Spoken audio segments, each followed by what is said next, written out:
Hello and welcome. This is Grant Hughes of Grant Hughes Investigates on YouTube. This channel evaluates all aspects of true crime. As you are aware, videos and live streams in this genre often discuss elements of crime that may be disturbing to some viewers. If necessary, take the precautions needed to avoid these feelings. Factual information related to cases is the key to fostering rational true crime discussions. Fortunately, you will find that here. Please hit the like button only once, share the video, and subscribe if you like my content. Thank you very much for watching.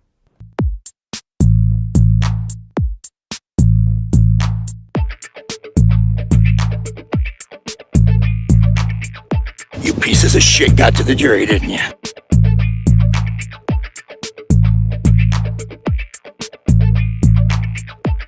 Huh? It's a house! There's mosquitoes the size of bald eagles in that dadgum swamp.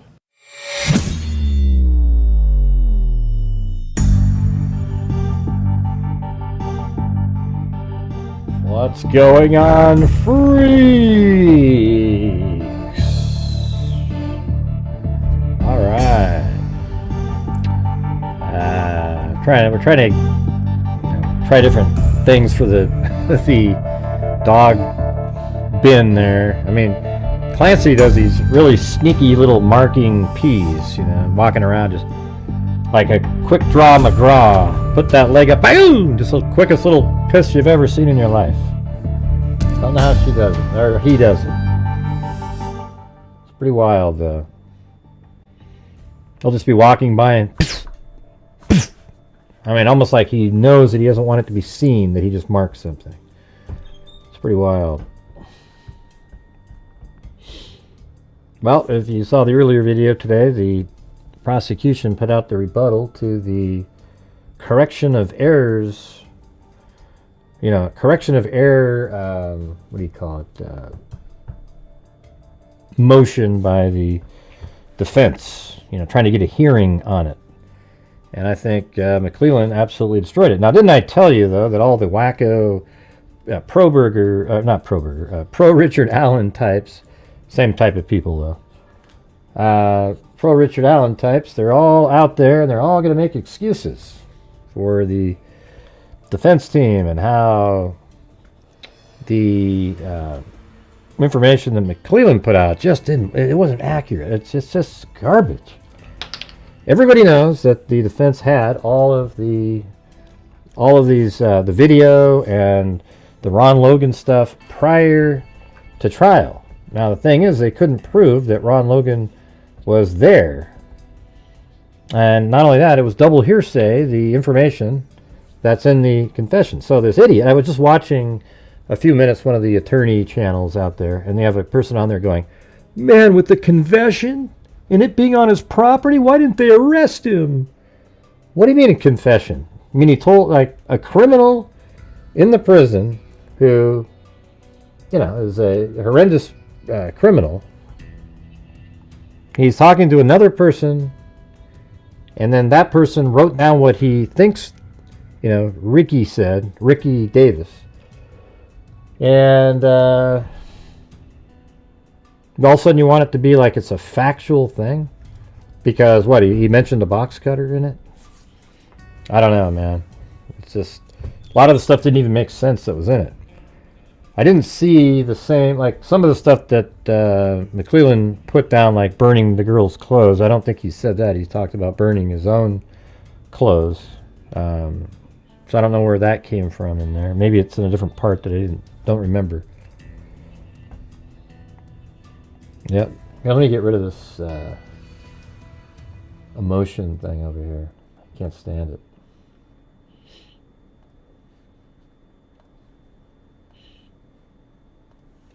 And thank you to Nancy for a coffee on there, on the Buy Me a Coffee. So if you guys want to, give me some coffees or help me out the channel with super chats, if you like what I do, I would appreciate it. Kind of falling on slow times here as a channel. Don't know what happened or what I did or anything like that. But if you guys could please help support the channel, that'd be great. You can see that we've done a lot of great work over the last 5 years on the left-hand side of the screen there, where this channel, from the right out of the income from the channel, donated $230,000. Our biggest year was $62,250. That was 2022.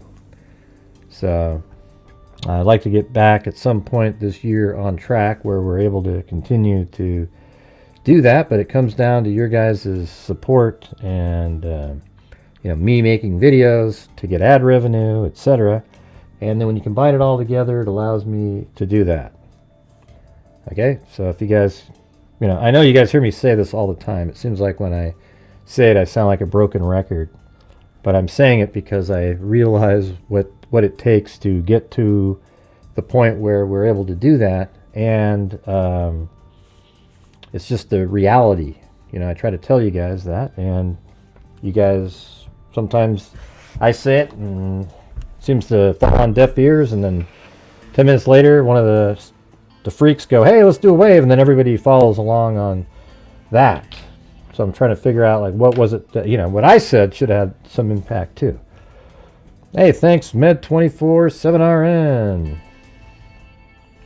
Yeah, I just tell you how you know, what the reality is here. If you guys, you know, you don't have to believe it. You don't have to do anything. But all I can tell you is this last month, I wasn't able to give anywhere near what we normally do because the times got different. Just 1 month later, so we'll have to figure out what the hell's going on, but I appreciate it. All right, so anyways, I'm going to go over to this screen here, and I think we could just kind of go over. I want to go over just I didn't like, you know, when you're going over the stuff with all the statutes and everything, and that sort of gets boring, you know, reading that. But I think if we read in general what was, gotta get the right screen up over here. Thank you, Olivia, aka Livia Ocean.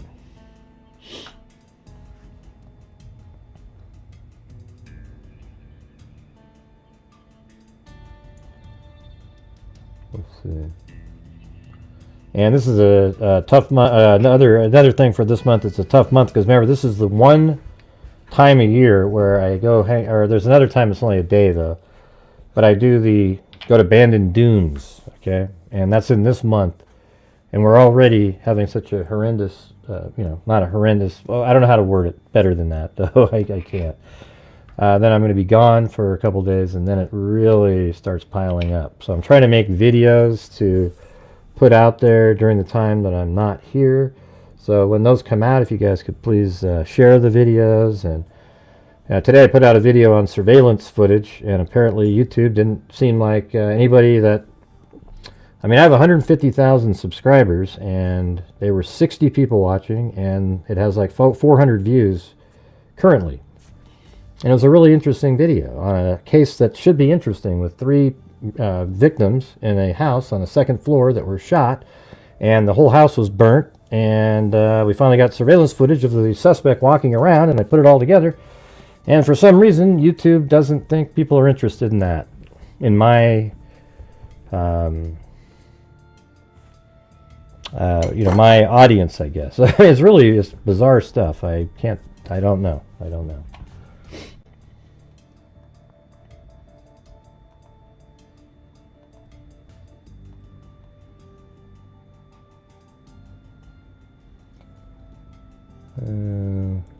Today,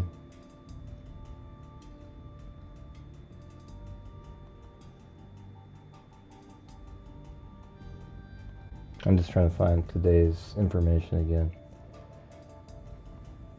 I don't know what the deal is. No, what YouTube does though, if you're not looking into a case, they're not going to even recommend a channel you're subscribed to over a case that you're interested in, that you've shown that you're searching around for. So I could put out the most amazing video on the planet Earth, and it would still not get viewed because they don't. It's just, it sucks, you know. And you spend hours making something, and then YouTube just doesn't give a shit. Just doesn't.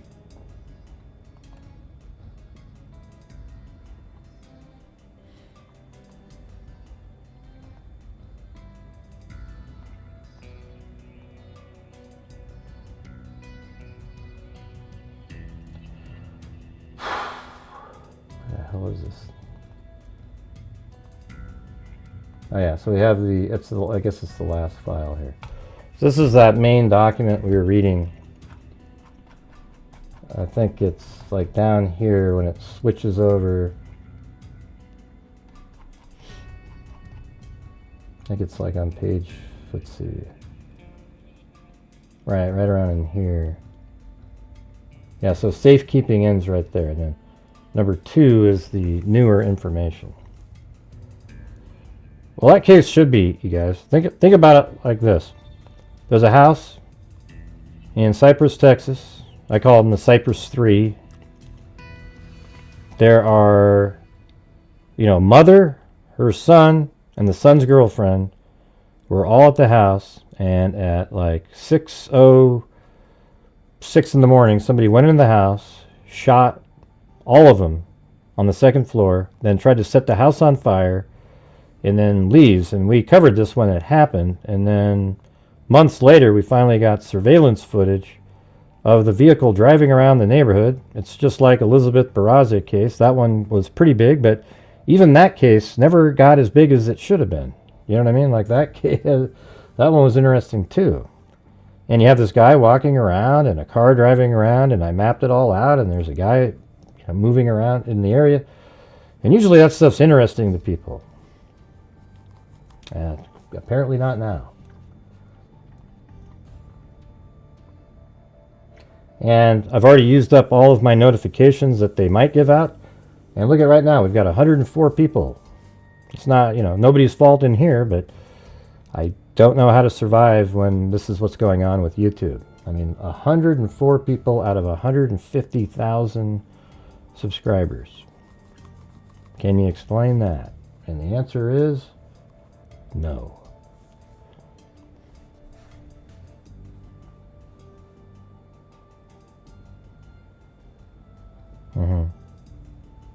Yeah, I saw that. And I was just, it's just a theory, like, hey, maybe it's got to do with an ex-boyfriend or something. Don't know.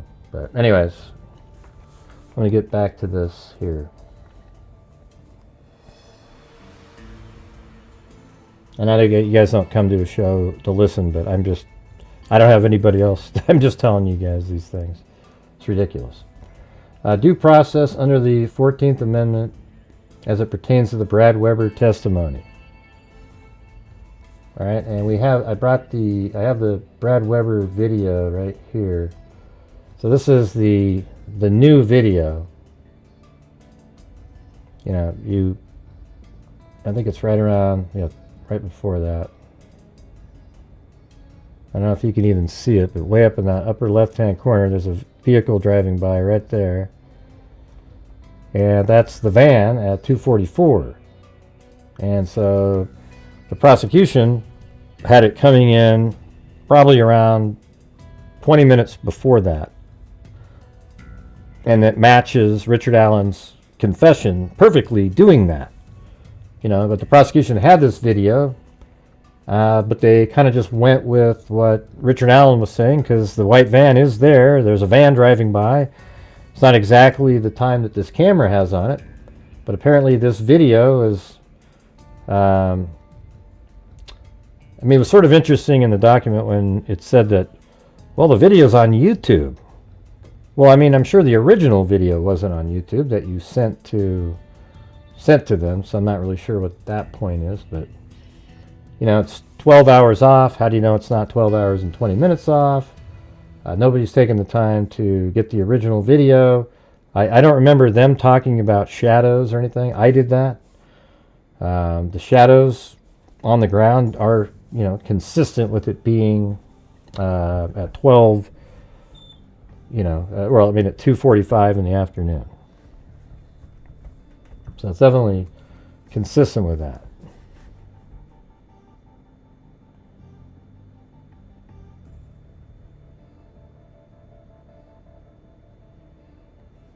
Right there.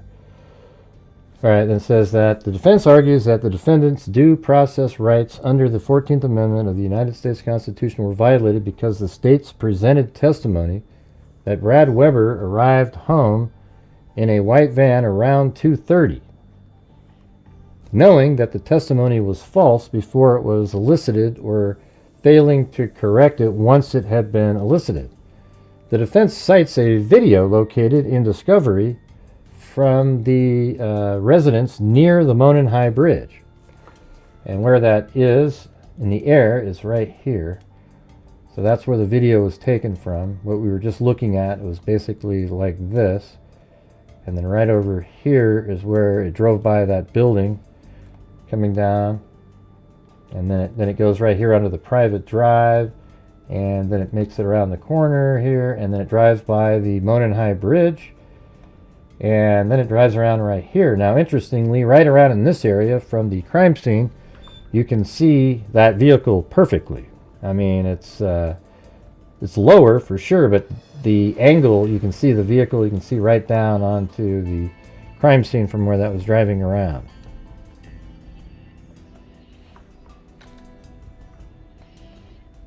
Okay, now Richard Allen's story that he told was that he lied in wait, he followed the girls across the bridge, ejected a bullet, took them down below here, and was going to assault them, and then a van drove by and it scared him, so then he took the girls across the creek and then he killed them over here.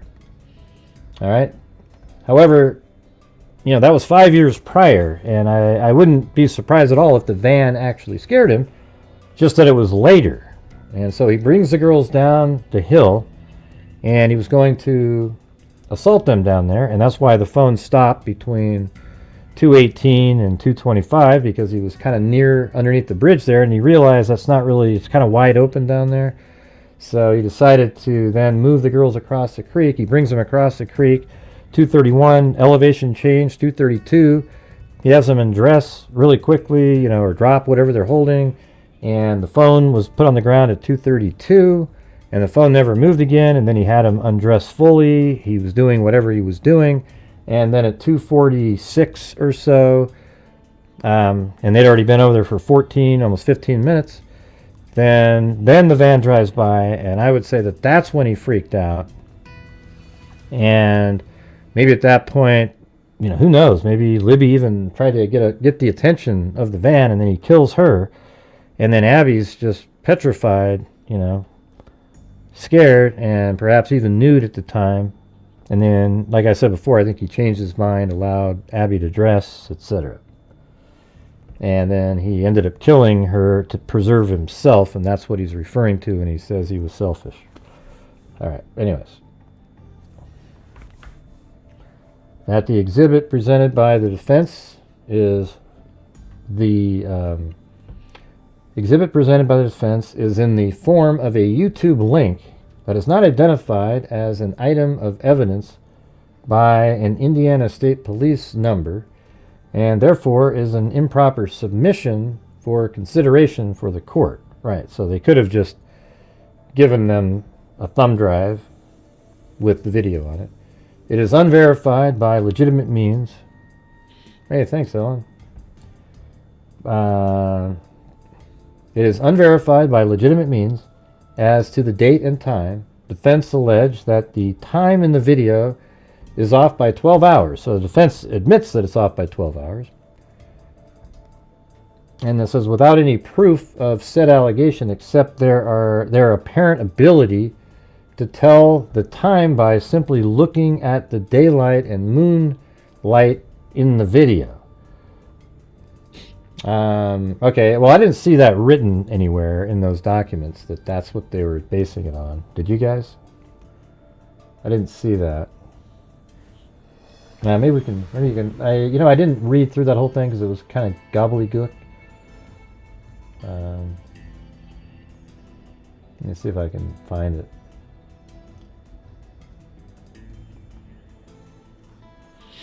I think I do have it here, though. Is it this one? The Hoffman No. Weber van. No, not that one. I think it's the first one up here. Alright, let's see. Is the word moon in here? No. Sun. Don't see it.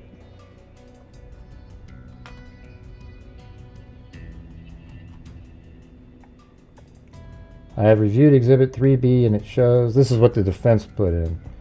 In all 3 zoom clips, a white cargo van going north on North 625 west just after 2:44:33.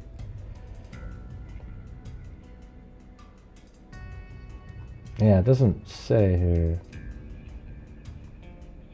In either event, no white cargo van or any other van entered the private drive to the Weber property after 2 p.m. and or before 2:32 p.m. Right, so what they're saying is the prosecution says that he killed the girls, but here's the thing, that's why, you know, now Sarah Carbaugh sort of becomes interesting, right? Because if 2:32, Richard Allen's saying he killed the girls and he went on to live his life.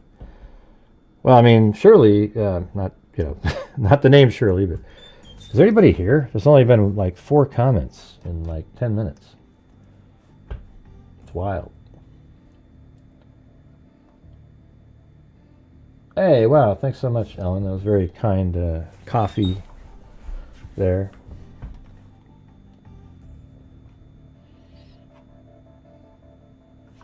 So what they're saying is at 2:32, the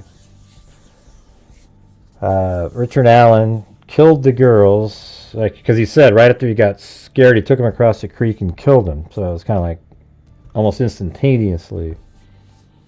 So then, you know, 14 minutes later is when the van would have been driving by, 16 minutes later maybe.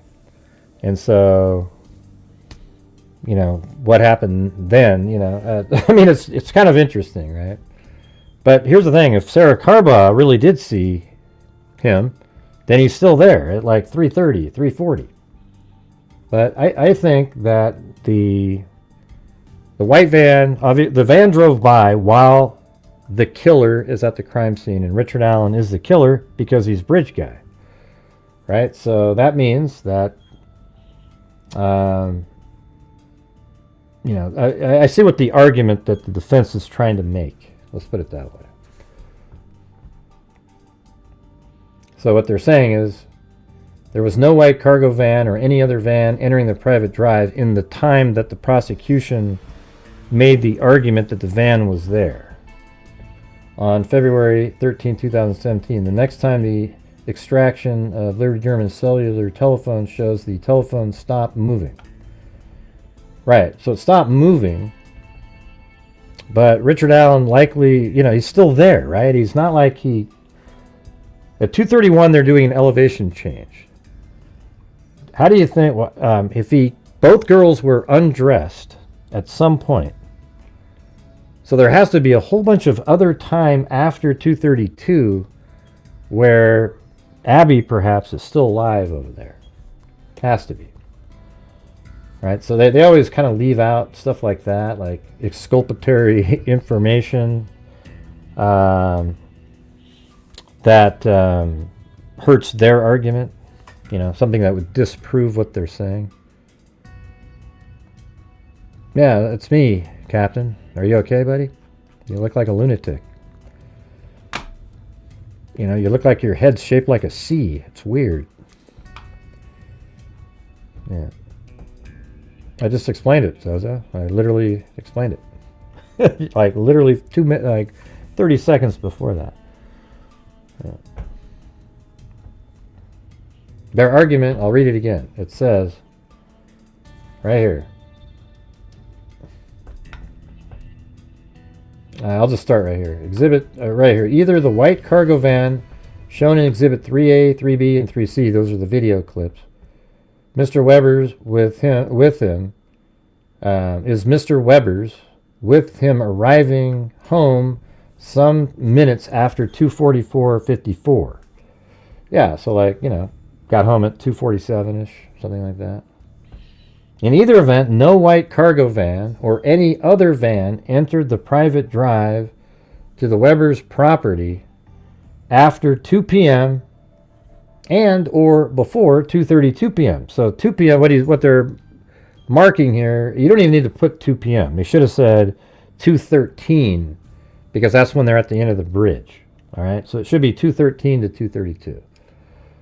But anyways, his van wasn't driving by at that time, and the Richard Allen's confession and the state's argument, which was married up with his confession, had, we have Weber saying he got off work at 2:02, takes 20 to 25 minutes to get home, and then that works perfectly with the phone stop moving between 2:18 and 2:25.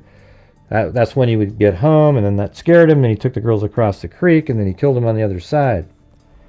All right. However, the van wasn't even driving by until 2:46, which is, 2:44 it drives by there, but I'm saying drove by the crime scene at like 2:46 or 2:47, which is way after, that's like 20 minutes after, the state argued that the van drove by. Now, the defense actually...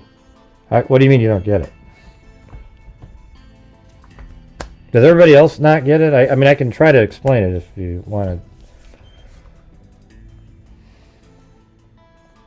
Richard Allen's story is that he took the girls down the hill at like 2:14 and 34 seconds. Gets down below at 2:17 or so, right? And then he's going to assault them down there. And at 2:18 to 2:25, Libby's phone stopped moving. So that seems like that's the time where he's going to be assaulting them down there, right? And then Brad Weber said that he got off work at 2:02 and then he drove home. It takes 20 to 25 minutes. So let's say at the lighter end, 25, let's say 24. So that means at 2:26 or 7, whatever you want to come up with, drives by, and that kind of matches the time that he stopped with the girls. And then Richard sees the van driving by there, panics, takes the girls across the creek, and then he kills them, and the phone stopped moving at 2:32, and the state's argument was that he killed them right at 2:32. He killed the girls right at 2:32. But it turns out the van doesn't drive by there until 2:46 or 7 in that area.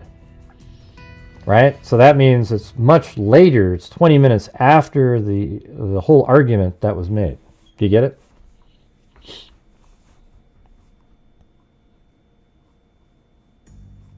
I have it set on the lowest mode of commercial, Sandy. But I got to make some money somehow. If you notice, there's only been $7 in super chats tonight, so I got to try to figure out how to make something. Yeah, all right, Jenna. Awesome. Thanks.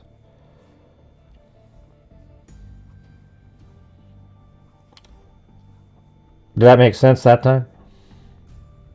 I mean, I can do it again. Like, what's the part that's not making sense?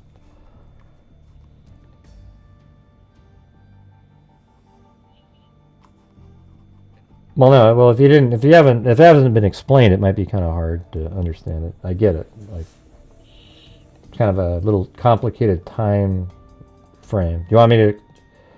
I could answer like. So the thing is the argument. All right. Let's just read the next thing that they wrote in this. It said. So in either event, there was no white cargo van or any other van, this is the fence talking, that entered the private drive to the Weber property after 2 p.m. and before 2:32 p.m. on February 13th. The time the extraction of Liberty German's cellular telephone shows the telephone stopped moving at 2:32. Right, so they're making an argument that doesn't... the prosecution had the information that the van drove by later, but still put out their theory that Richard Allen was scared by a van at around 2:25-ish, and then he took the girls across the creek. See, that's what they're trying to say, and I get what they're saying, but the defense also had that document, and strategically they decided not to use it in their case because it doesn't match what they wanted to say. Now, the video time isn't, it said 2 a.m. on it, like it's 2:44 a.m., but it's 12 hours off. Is it exactly 12 hours off? Has anybody proven the time of that video? I don't think so. But hey, guys, if you're out there and you have the ability to help support the channel, I would appreciate it. We got the Buy Me a Coffees, we got the Super Chats, etc. Alright, let's see. And then if you do a question in a Super Chat, I'll put it up on the screen so we can go over it.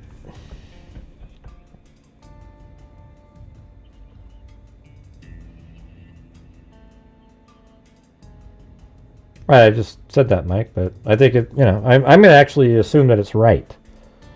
That it actually is just 12 hours off. It doesn't bother me at all. It means that if they could have verified that video, they would have had a different scenario. Even if Richard Allen said, yeah, I was down there, I was going to assault him and I was spooked by a van, the prosecution could have just said, yeah, we believe he was spooked by a van. It was just a few minutes later. He took the girls, he was down below, he probably, realized that it was kind of wide open down there, so he took the girls across the creek and he had them undressed and he was assaulting them. Then the van drove by, and I think that's when he panicked and he killed the girls. That's what the story should be. It doesn't change the fact that Richard Allen saw a van while he was down there.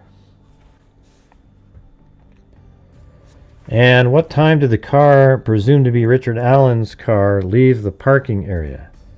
Is this time before, near, or after the sighting of the muddy and bloody guy? We don't know what time his car left there. That's the thing. There's no video of his car leaving the parking area. My thing is this, is somehow he got back to the vehicle. Somehow Richard Allen made his way back to his vehicle. To me, it doesn't, I don't really even care. Like Sarah Carbaugh, I don't care about at all. Somehow he made it back to a vehicle. And the fact that Richard Allen is already bridge guy, as you go down the trail, you can't escape it. He is bridge guy, and because of that, everything else just after that falls into place. It just doesn't matter. Okay, Sarah Carbaugh. They didn't even use her. The entire jury tossed that out.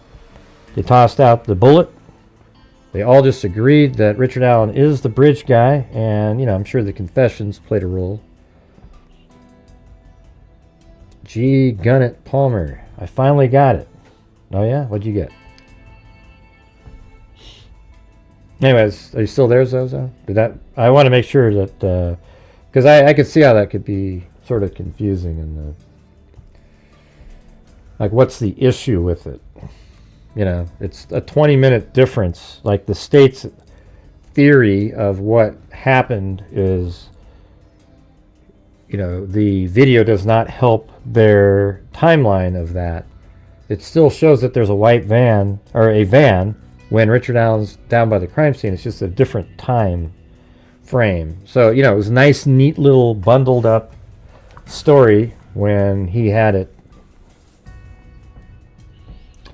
It was a nice little story when, he told his story, and then, without that video, you would just go by Brad Weber's testimony. And then what McClellan's saying is you guys could have used that video since you had it. You could have used that to impeach Brad Weber, but you chose not to strategically because by bringing up the van, you'll be admitting that the van was actually in the area at that time. But you tried to tell the jury that the van wasn't even around because he was checking his ATM machines. And then you also wanted them to think it's possible that when he drove by, if they reject the ATM theory, that he's the car that the girls got into. And then if you have him coming 20-something minutes later, it doesn't work for your theory either. See, that's how deceptive and sneaky these defense attorneys are. Just really kind of slimy, gross stuff, you know.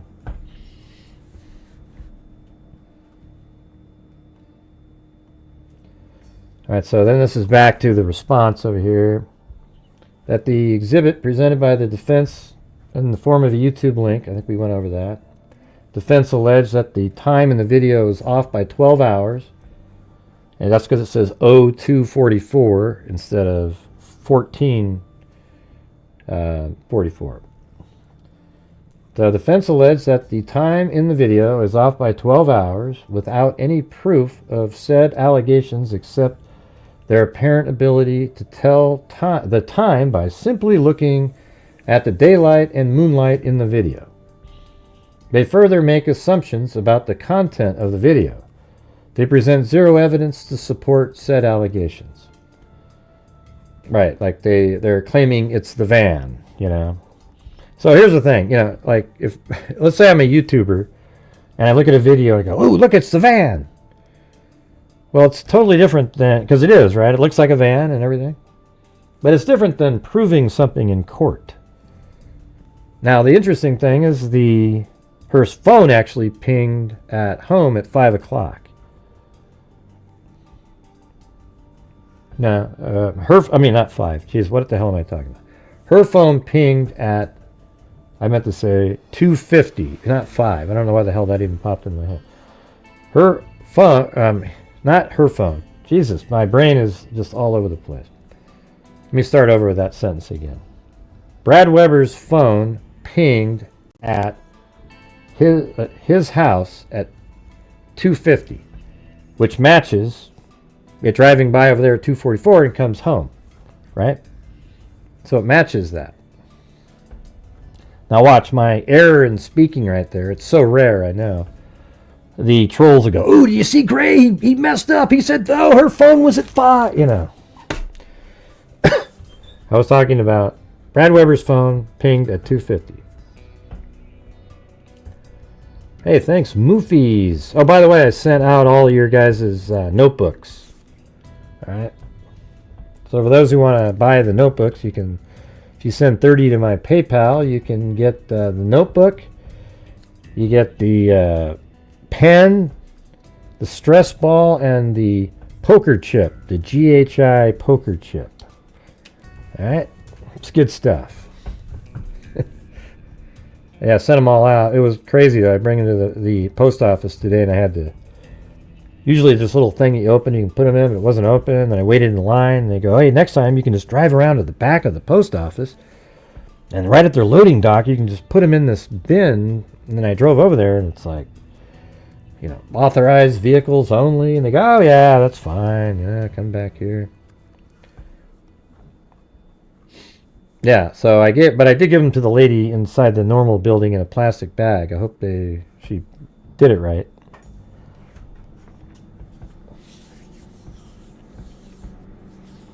Yep, Vicky got one. Moofy's got one. Moofy's isn't her real name, though, you guys. I'm just letting you know. When she was born, her mom didn't say, "You know what's a great name? Moofies."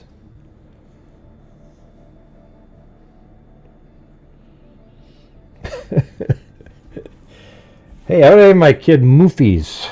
Yeah, they won't be made fun of in school or anything. You know that.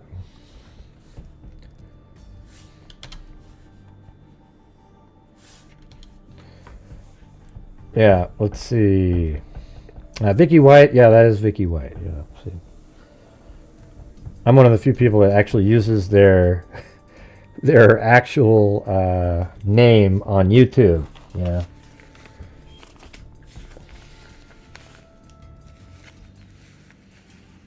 Yep, Christina. See, you guys? That's a pretty name. All right. That the simple answer is that a motion to correct error only applies to newly discovered evidence. Right? So here we go. If you're correcting an error, it's newly discovered evidence that, had it been in existence, might have changed the outcome of the trial. But look what it says, that the simple answer is that the motion to correct error only applies to newly discovered evidence from the defense's own admission. This is not newly discovered evidence.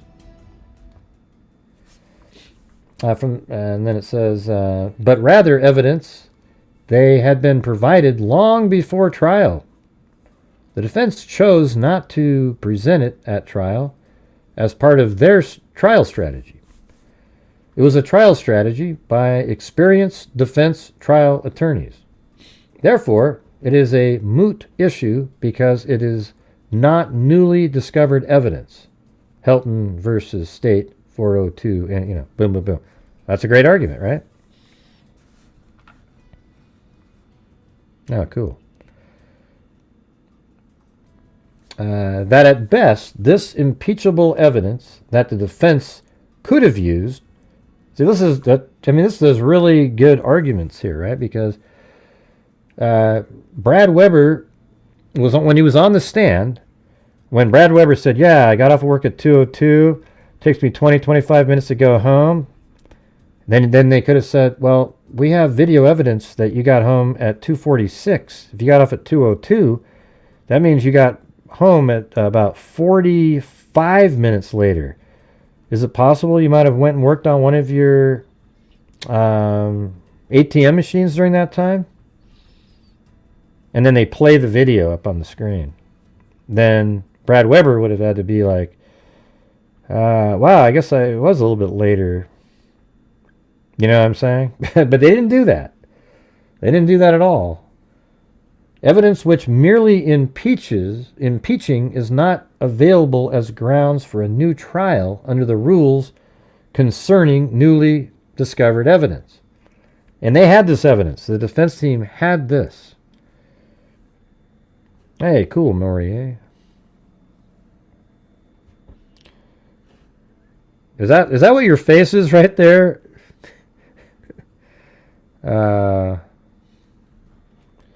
Isn't that crazy? Yeah, I remember. The weird part when I was on the CW documentary, the guy that said this. We are all Richard Allen. Yeah, that guy. He said, "Oh, great, you're gonna look like a fool in that documentary." Oh my God, I have it. And the sad part is they had that guy as sort of like one of the main speakers in there, and he was so wrong. It was almost unbelievable. It was embarrassing, And I was the only person in that entire documentary who spoke rationally. And guess what I brought up? Exactly that same timeline that shows that Richard Allen has to be bridge guy. Didn't even bring up the bullet. Didn't bring up Sarah Carbot. Didn't do any of that. It was just boom, boom, boom right there. And so that's something I'm proud of. That at least I was able to work through it like a rational person. And I'm going to tell you, the people out there that are trying to figure out and try to pretend that Richard Allen is innocent are not thinking rationally. They really aren't. They're like almost willfully ignorant intentionally. Hey, thanks, Jessica Schubach. And thank you, Vicky White. Yeah, I was in a documentary. That was last year when I went to Delphi, or it was 2023, near the end of the year, so about a year and 3 months ago. Or maybe, wasn't it like September? So about a year and 5 months ago.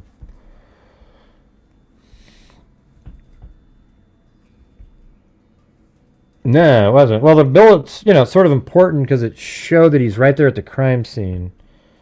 But as long as you already know he's the guy that tells the girls to go down the hill, who else is at the crime scene other than him for sure? Now, if Richard Allen wants to come forward and admit that there are other people there, go ahead and do it, man. Shit. I'd even believe him if he said, well, I'll tell you what, I knew Ron Logan, we were communicating, and I called him up, and hey, he came down there, and that'd be awesome. But there's no evidence of it at all. The only thing that I still hold out some sort of hope for, I'm sure Zozo does too, I think a lot of you agree, is, why was Richard Allen there that day? Why was he there? You know, and did he know that the girls were going to be there? That's why I'm saying that. Did he know the girls were going to be there that day? And if he did know that, how did he know that? And then you go back to the, you know, even in my Holman interview, Holman said that they believed that the girls were going to be there, that they went there that day because of the Anthony Schatz profile. Like, they said, hey, we're going to go to the bridge to that profile or something like that. And that's interesting, right? Because that same morning, and before lunchtime, Richard Allen was visiting his mom, and he actually referred to the area as Peru, Indiana. He didn't say, you know, at my mom's house in Mexico, Indiana. He referred to it as Peru, Indiana, because it's right there.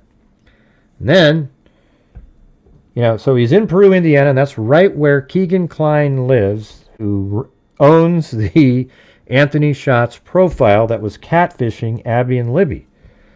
So all of a sudden, Richard Allen's there, and lo and behold, he doesn't want to go have lunch with his mother. Instead, he wants to quickly rush home, grab his six-pack, and pound it down while he grabs a jacket and then heads over the bridge really quick, passes the first set of girls really quick with his head down, and he makes his way to the bridge. And then he gets to the bridge, and, you know, of his own words, eventually he lied in wait as the girls crossed the bridge, and then he followed them across.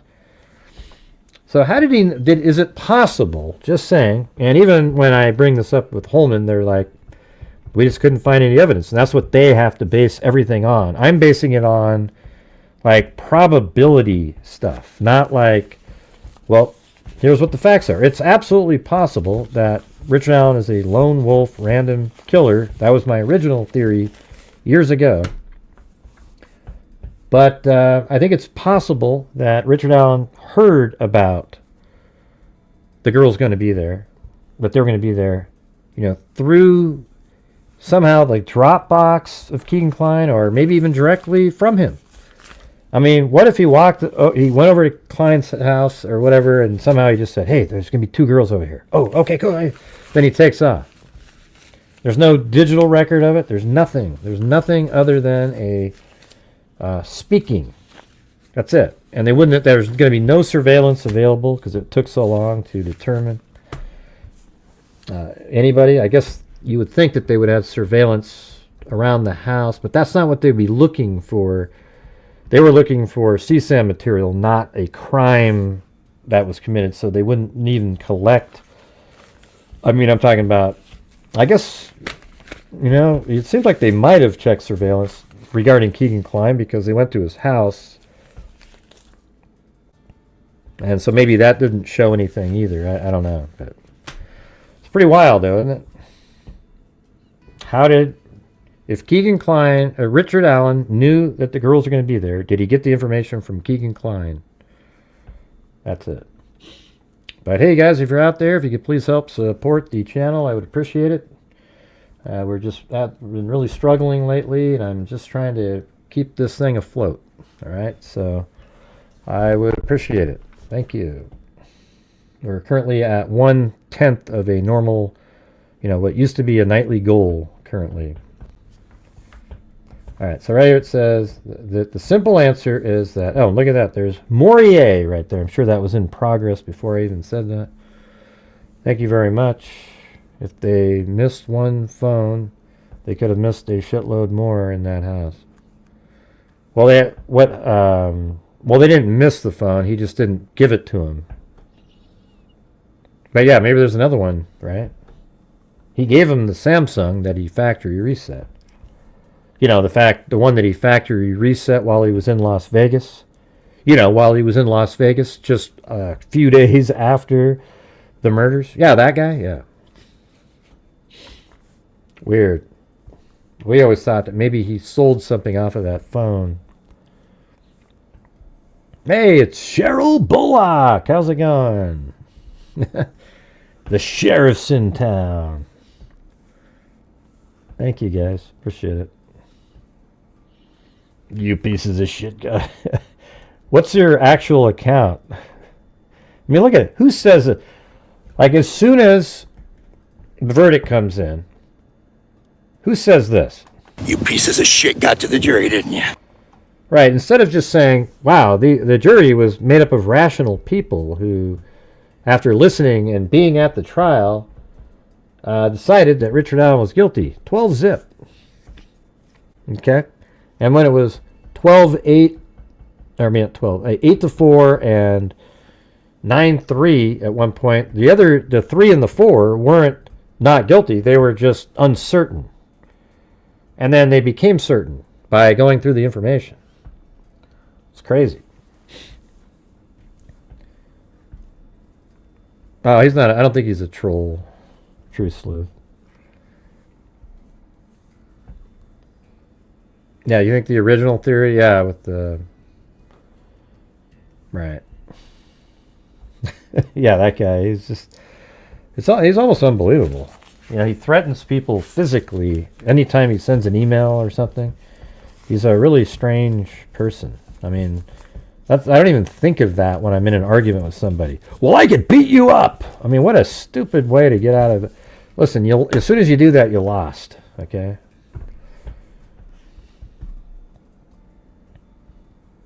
Yeah, I don't think you're a troll. You haven't made any comments that I thought were troll-like. Oh, Snake. Oh, that guy. Oh, she wasn't talking about you. I don't know how to say your name, though. Hey, you piece of... You know, like if I said it, YouTube would probably get mad at me.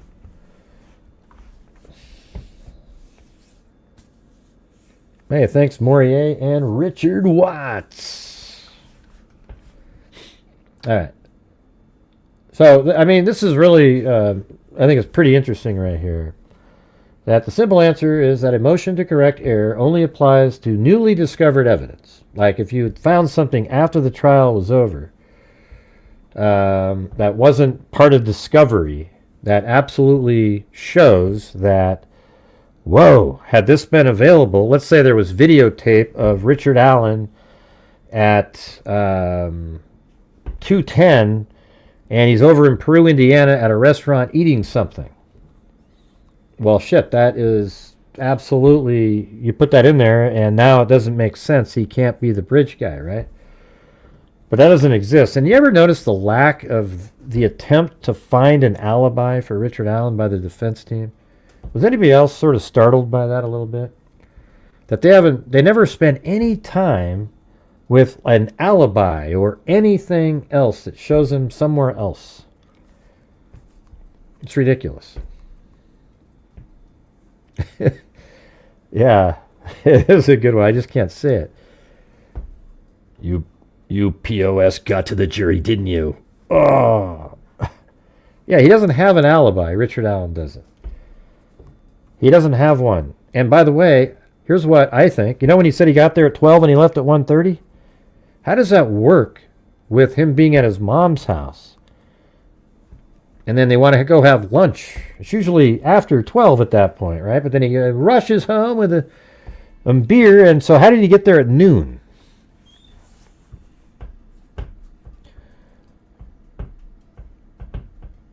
Right. From the defense's own admission, this is not newly discovered evidence, but rather evidence they had been provided long before trial. So the defense had got this video footage of the vehicle driving by at 2:44. They had it way before trial even started. The defense chose not to present it at trial as part of their own strategy. It was a trial strategy, that was put on by experienced defense trial attorneys. Therefore, it is a moot issue because it's not newly discovered evidence. That at best, this is impeachable evidence that the defense could have used when Brad Weber was on the stand testifying. Now, that really would have impeached what he said. Evidence which is merely impeachable is not available as grounds for a new trial under the rules concerning newly discovered evidence. So what it does is it means that part of what Richard Allen said What he said can't be true, and also means that what Brad Weber said isn't accurate, but that he only takes 20 to 25 minutes to get home, because he got home about 46 minutes after he clocked out at 2:02. So that would have changed it. Well, they're not really going to impeach their own person, but I'm saying when Richard Allen's confession said that he took the girls down the hill, was going to assault them, then got startled by a van, and then took them across the creek. Well, that doesn't make, it shows that it's not accurate what he's saying. Now, you could argue, why didn't the defense use that to point out that, look, see, Richard Allen's stories aren't really accurate. You see, look, there's errors in them. He's making these things up. And the reason they can't really do that is because, guess what? The van was there during the crime scene, the crime time, 2:44, it's right there. And then, I don't know if they know what the time of death is, but originally they said they died by 3:30. That's what was put out there. Evidence which is merely impeachable is not available as grounds for a new trial under the rules concerning newly discovered evidence. Further evidence must, I think there should be a comma there. Evidence must be more than impeachable or cumulative, but must not be reasonable, discoverable before trial, and also evidence that, okay, so like what I just said, so it's saying further evidence must be more than impeachable or cumulative, must not be reasonable. I think they must have wanted to put reasonably discoverable before trial, and also evidence that would probably result in a different verdict. Right. So let's say they randomly found a bar in Peru, Indiana that they had never checked before, but they store their videos for 10 years. And inside there, they were able to verify that Richard Allen was sitting around playing pool at 2:14 p.m., and he was there all the way through the rest of the evening. And if that had been at trial, he wouldn't have been found guilty. That's something that they're talking about. You see? Like, that's a huge thing that would have literally reversed the fortunes at the trial had that. It might not even gone to trial, actually. Like, if there was a video showing Richard Allen playing pool at 2:15, 30-something miles away, this case never would have gone to trial. Even if and I mean, the weird part is it's impossible, right? Because Richard Allen himself puts himself at the crime scene. So there isn't going to be a video like that. Right here, let's do it. I think if I just type in the word coffee, it shows up for you there. Let's see. Thanks, Morier.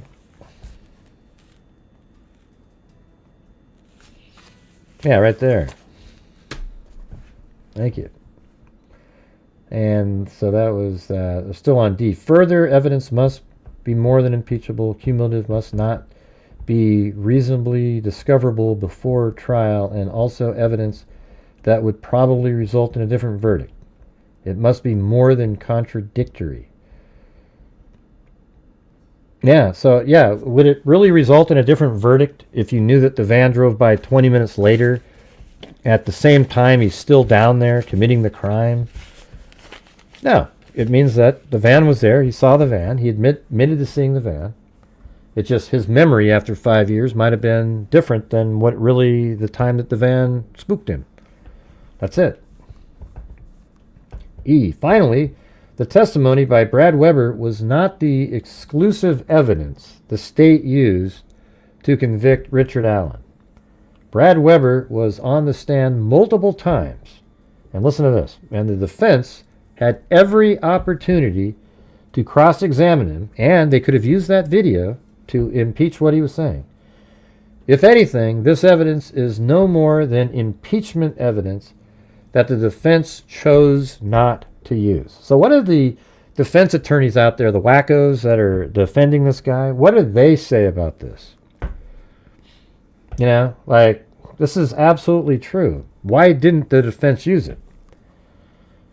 The defense is not permitted to request a new trial to change strategy when their chosen path fails. I mean, it's so perfectly written, you know. I mean, the defense is not permitted to request a new trial. Hey, we need a new trial. We're going to try something else.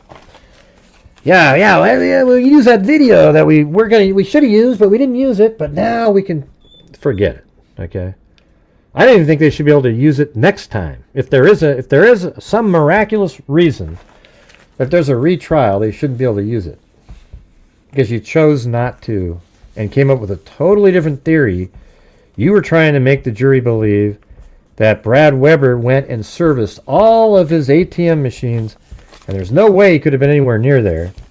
And then you also said that, then you also tried to imply, weirdly, almost completely an opposing theory, that when he was driving by, the girls actually got into his van, and somehow they put the phone in a Faraday bag, and they drove it somewhere, and then in a weird situation it got plugged into, and...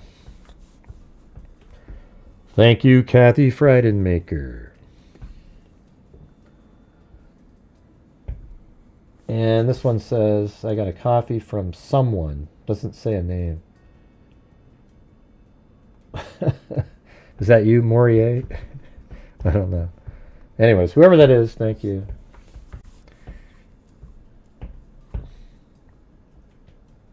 Kathy Freidenmaker. All right, this also applies to any phone pings that were in discovery for Brad Weber. This is not newly discovered evidence. So those phone pings, they show that Brad Weber, that's what I was trying to refer to earlier, got home at 2:50. Further, at best, it is impeachable evidence that the defense chose not to use at trial. And had they brought it up at trial, you know, the defense likely would have, the prosecution likely would have woven in the van at a different time, you know, because they're not certain of time of death. I think that's kind of strange that they don't know exactly the time of death. But why doesn't the defense hire somebody to come in and figure out time of death? These people are sick trying to get a double child murder. That's what I always say. That's my sentence. You stole it from me. Let's see. Ricky Davis. Now we're talking about the Ron Logan nut job, okay? Ricky Davis. Claim of confession by Ron Logan. A, that the defense next argue that Ricky Davis claims that Ron Logan made a confession to him. You know what I literally heard, you guys? On, I think it was Defense Diaries. They had a guest on there who literally said, he confessed, and it's his property. He should have been put in jail. He should have been arrested right then. What in the hell are you talking about? This isn't a confession. We don't know what this is.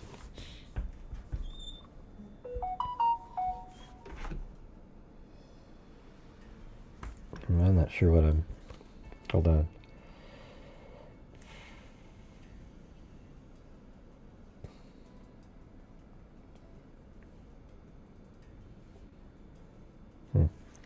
Don't know. All right, so then it says that the defense next argue that Ricky Davis claims that Ron Logan made a confession to him. Said claim being newly discovered evidence entitling the defendant to a new trial. Let's see. That the defense next argument that Rick Davis claims that Ron Logan made a confession to him. Said claim being newly discovered evidence entitling the defendant to a new trial. That any information pertaining to Ron Logan, this is B, falls under the state's motion in limine concerning third-party motive. The defense had 3 days to present evidence to meet their burden for third-party motive. They mentioned Ron Logan, but failed to meet their burden with the court. They chose not to present this evidence in that hearing. They also did not present this evidence when they renewed their motion during the trial. This now seems to be an effort by the defense to use a motion to correct error in an effort to circumvent their burden concerning third-party motive.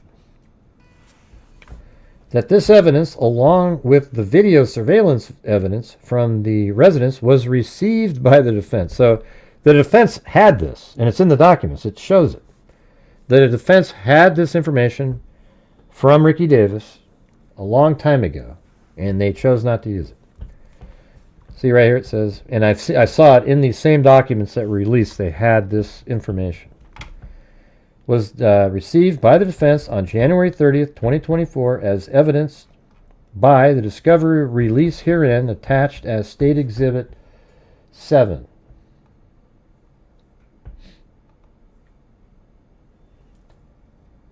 Let's see, is it right here? That's 1, 2, 3, 4, 5, 6, 7. So here it is. It's right here. So inside of this document, it has the Holder interview photographs. I think, let me type in the word Davis in here.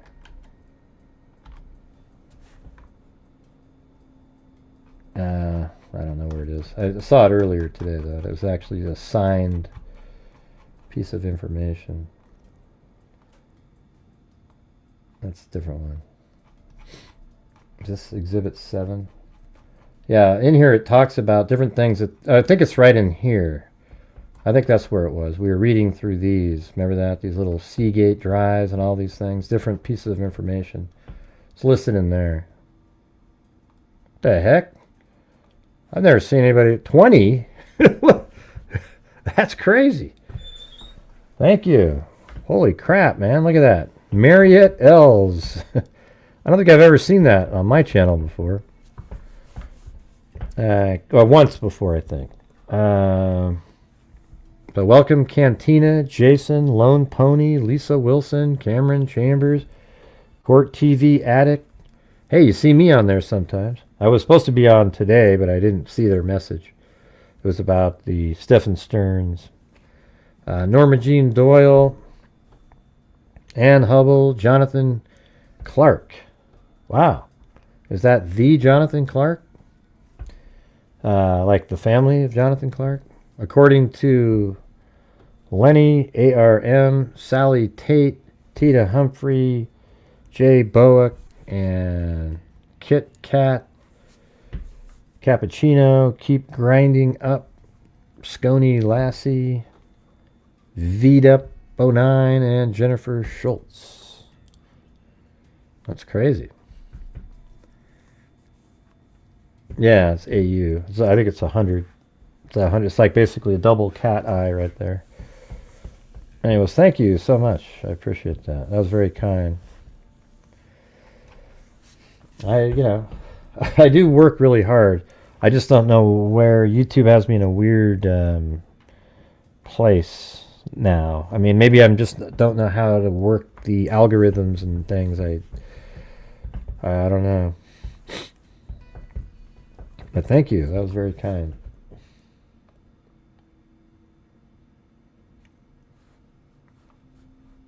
All right, back to this.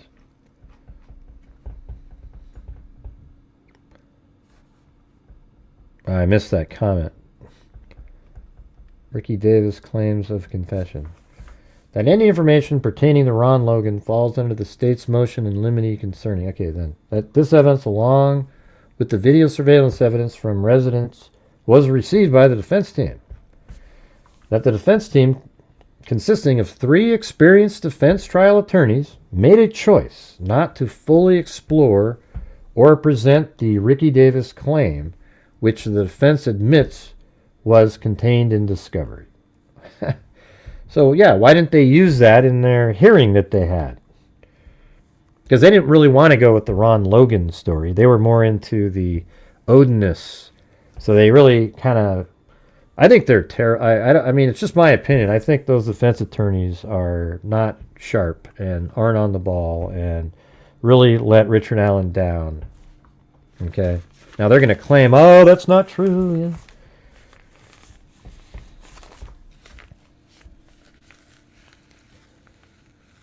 Yeah. Oh, cool. Thanks, Cindy.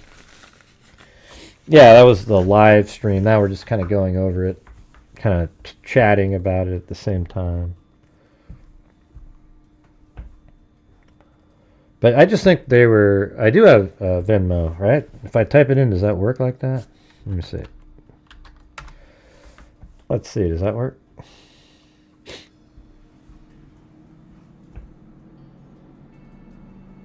Ah, there it is. I guess it works. Thank you, Cindy, if that's what you're going to do, but appreciate that. Let's see. So then that the alleged confession was made to an inmate at the Department of Corrections named Ricky Davis, who was serving 50 years for dealing in methamphetamine. That law enforcement interviewed Ricky Davis and submitted him to a polygraph at his request. That Mr. Davis failed the polygraph miserably. That Mr. Davis gave a statement that alleged Ron Logan confessed to him that he killed the older girl first and then took the younger one away from the scene. That he killed the second victim later and then brought her back to the scene. So I don't remember reading any of that stuff. That he went back to the scene after search parties searched his property and moved the girls to another location. That he removed the cell phone battery from the girl's phone and left the phone behind, and that he took the girl's clothing from the scene and burned. See, I don't remember him saying that. I remember him saying he took his own clothing and burned it, but I don't remember any of that stuff. So maybe there's a longer version somewhere. I don't know. Many of these details are directly contradicted by the evidence. The others have no evidentiary support. That even with the alleged information from Ron Logan about the box cutter, there would not have been enough to establish probable cause to arrest Ron Logan. There's no evidence places him at the scene of the murders, unlike the defendant, who left an unspent round at the scene that was subsequently matched to the gun that he owned, that he himself asserted was never in anyone else's possession, who put himself on the bridge at the time of the abduction and wore the same clothing as Bridge Guy, and I would actually have added another sentence, and he admitted to taking the girls down the hill and killing them, and that he is Bridge Guy, right? Because he admitted it in one of his confessions.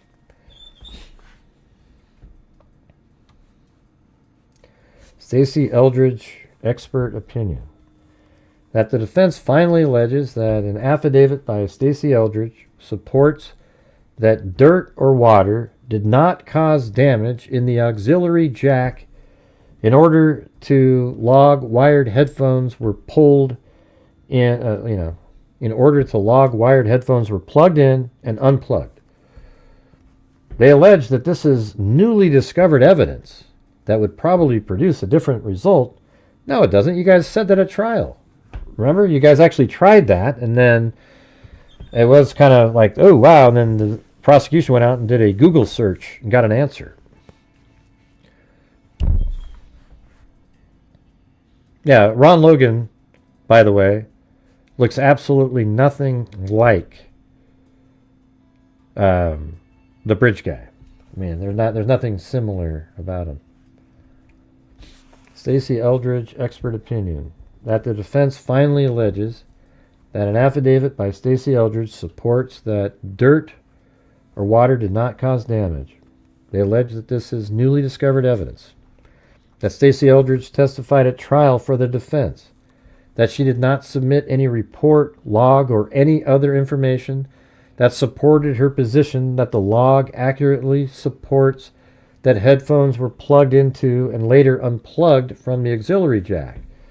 That this opinion was only supported by her testimony at trial, that prior to her testimony, Stacy Eldridge had only done one other forensic phone analysis and had only testified one time prior about a forensic phone analysis.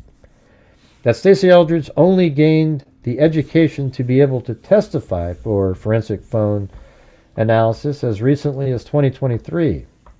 That the bulk of her experience, I don't even think you needed to put this stuff in there. Trying to like impeach her credentials and that's like, it doesn't even matter. It's like, all you have to know is that Apple themselves have reports that say that if a little water, especially water with minerals in it, will conduct electricity, making it seem like the headphones were plugged in. At the state, Sergeant Christopher Cecil on rebuttal to testify about headphones and the auxiliary jack of the phone, that Sergeant Cecil was able to observe photos of the phone when it was found herein attached as State Exhibit 9, 10, and 11. The Sergeant Christopher Cecil did testify that one plausible explanation for the log entry is that there was dirt or water in the jack that caused a malfunction. This in part based on the condition that the phone was found in, how long it was outside before it was found, and his knowledge and experience as a forensic phone examiner. And don't forget the Google search. That this is also based on the facts found through the investigation, including that the phone did not move after 2:32. So after 2:32, that phone never moved again, even though it was still on February 13, 2017. That there were no headphones found with the bodies. That it's unlikely that someone returned to the crime scene after 2:32 p.m., removed the phone from underneath the body. I like how he wrote this kind of sarcastically. Remove the phone underneath the body of Abby, plugged the headphones into the phone, and then kept those headphones in for 5 hours. And by the way, at 2:32, the phone stopped moving. And then 3 hours later, that's when they claimed something was plugged into it. So what was the phone doing for those 3 hours? Unplug them, then put the phone back underneath the body, all while not moving the phone. See, it's like magic trick. That's something I actually said this almost exact sentence on my show. I would say, so in the middle of the night, the guy reached under, plugged the phone in, and sat there and listened to music for 5 hours, and then unplugged it without moving that phone.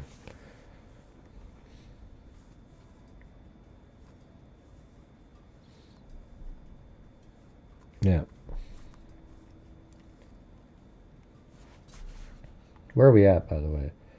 So if I use that and that, I'll tell you what, if we need to get 70 more bucks in here tonight, and then I'll donate 5 memberships myself. I just want to try to get to our normal old goal. Okay, see if we can do that. That includes that membership. So all the people, there's only 182 people watching. I'm sure there's other people covering the same thing. Plus, this is my third notification, but maybe the fourth in a 24-hour time period.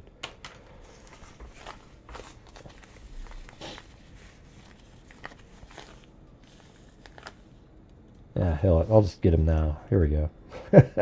You guys have been so awesome tonight, so I appreciate it. Here we go.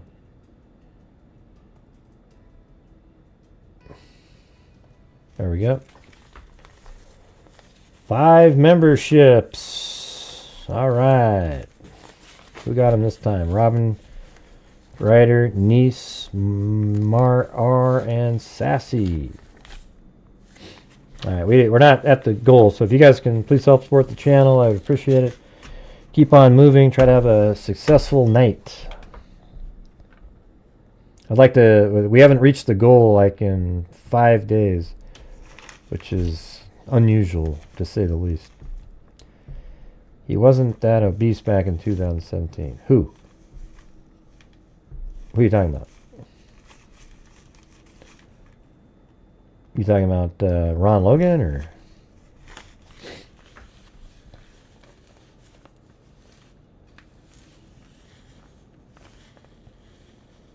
Oh, Richard Allen?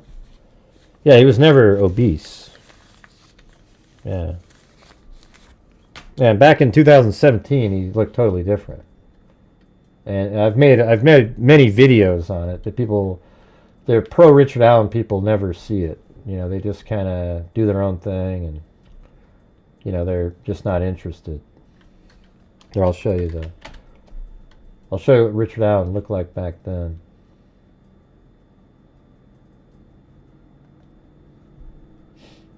All right, so here is Richard Allen. Right there, see that? That's what Richard Allen looked like in 2017. I mean, I have a side-by-side with this and the bridge guy. They look exactly the same. I mean, it's same shoulders, everything. And then I also think that in this picture right here, that this is the actual hat that the bridge guy, I think it's possible. I can't say 100%, but hey, thanks, Nancy Christensen. I think this hat right here, it's very possible that Richard Allen was wearing that hat in the bridge guy video. Okay? And look how it even goes out a little bit over his head, and he said he was wearing a skull cap. And that's what that is. And I think it looks very similar. And this is what he looked like just as a person. Totally different. You see that right there? Would you even know that that was Richard Allen at all? That's what he looked like around that time. You wouldn't even guess it. And there he looks like a normal dude, right? Like you wouldn't even, but he looks weird as hell in this picture, for example. That's when he starts looking more like Gollum. I'm tiny, so who looks humongous? Who are you talking about? Richard Allen's 5'6".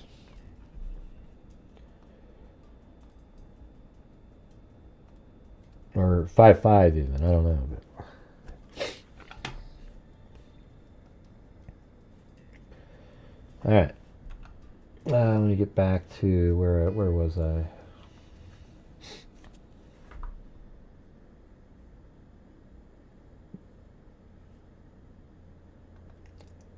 Right there.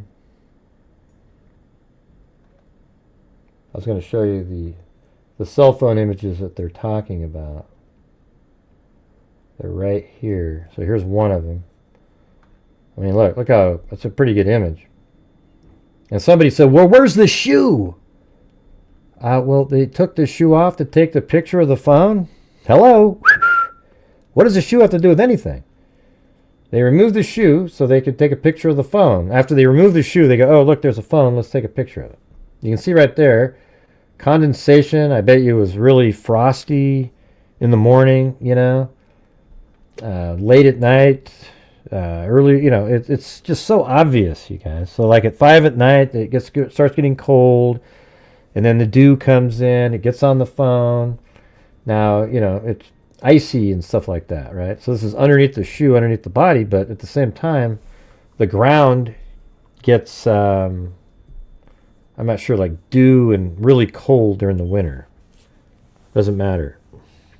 And she wasn't alive, and there was nothing heating it up at that point.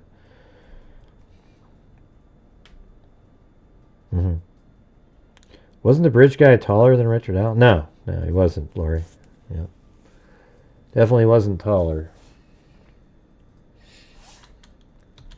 Where do you guys come up with this stuff? Hey, thanks, Maggie, on Cash App. Very cool.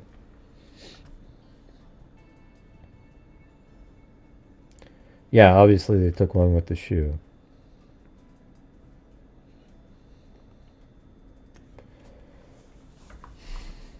All right, so right there it says, the Sergeant Cecil was able to observe photos of the phone, 9, 10, 11.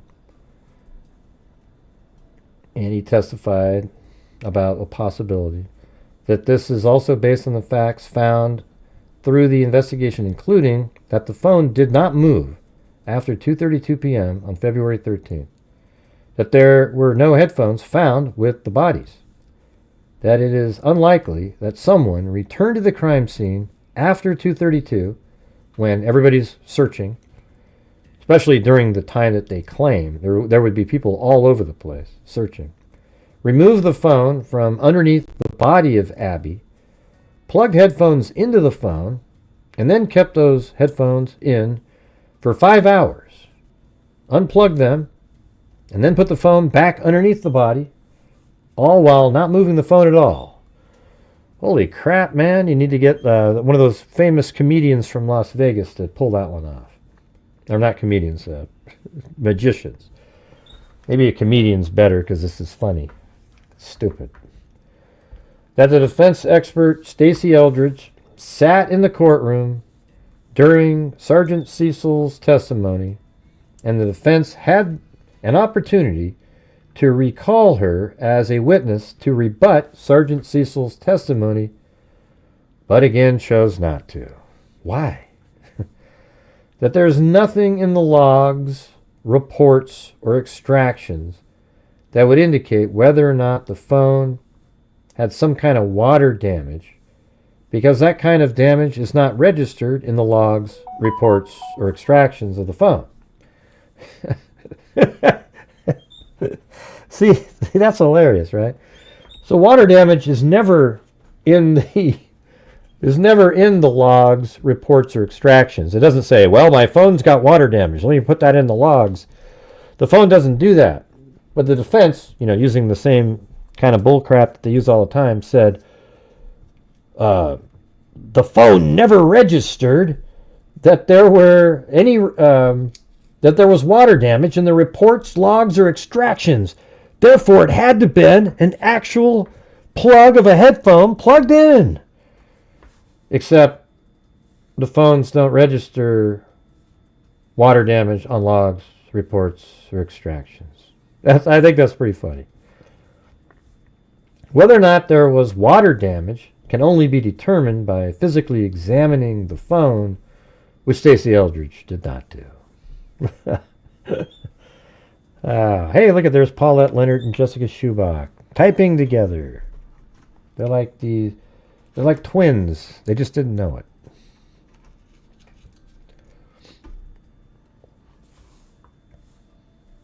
No, they would. So no doubt about it.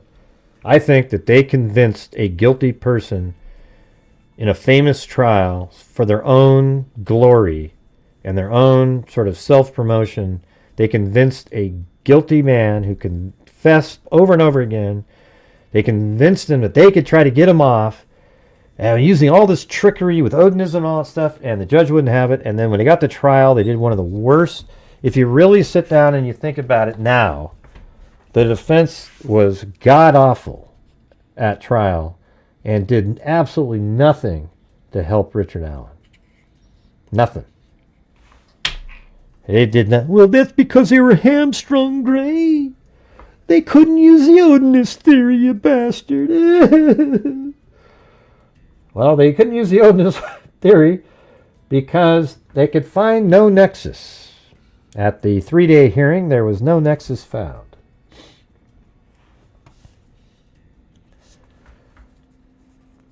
Okay, that, again, at best, this is impeachment evidence that could have been brought out in testimony during trial in an effort to impeach Sergeant Cecil's testimony. This is not newly discovered evidence to warrant overturning the conviction. I think it's one of the weakest things I've ever heard, and the defense knows that it's very, I mean, you can just type it in. All right, let's do it again. Over here, look at it.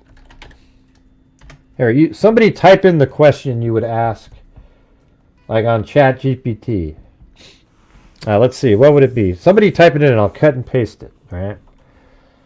What would you ask it about a Apple iPhone 6 and 6S and having it believe that a headphone was plugged in when it wasn't? So you go ahead and you type it in and I'll cut and paste it and put it in there. Just a question.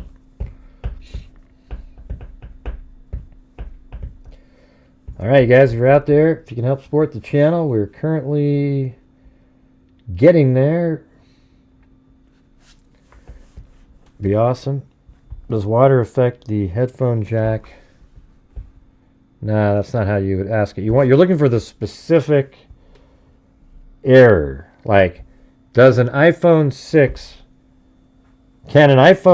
6 believe that a headphone jack is plugged in because of water? Something like that. So somebody come up with different wording. Because, yeah, water does affect the headphone jack. Yeah.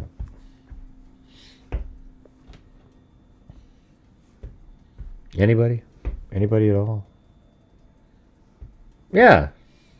Yeah, I am. I'm asking you to type in what the question. What do you mean you don't get it? I said it.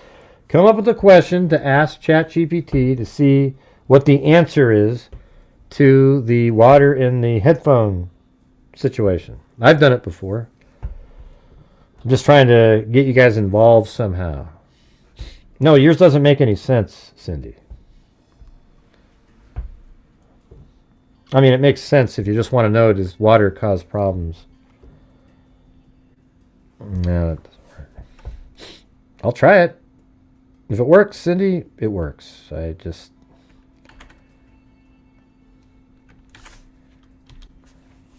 it'll say yes. Water can affect the headphone jack on an Apple. iPhone 6 is not water resistant. Audio might affect persistent headphone mode. Sometimes the iPhone might think. Okay, you can. That one is one of the answers here. Persistent headphone mode. Sometimes the phone might think headphones are plugged in even when they're not disabling speaker audio. But there's other answers. Like if you do it differently, it goes into this whole explanation. So yes, while that's one of your bullet points, that's not the best way to word it. I mean, I would put up here, let's see, if I went like, how come it looks different in here now? They changed it. If and, let's see, can water make an iPhone 6S believe headphones are plugged in? And then